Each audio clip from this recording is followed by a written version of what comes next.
जो कुछ भी मैंने किया मैं उसके लिए माफ़ी मांगता हूँ। मैंने जो जितने भी लोगों को बदनाम, माफ़ी का तलबगार हूँ, माफ़ी का खास।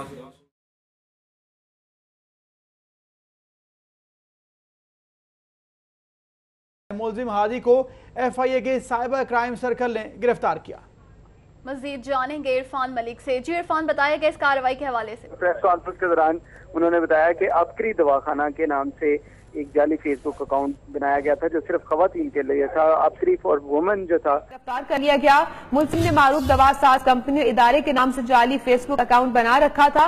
मुलजिम के कब्जे से तमाम डिवाइसेज और कंप्यूटर्स कब्जे में लेकर कार्रवाई का आगाज कर दिया गया।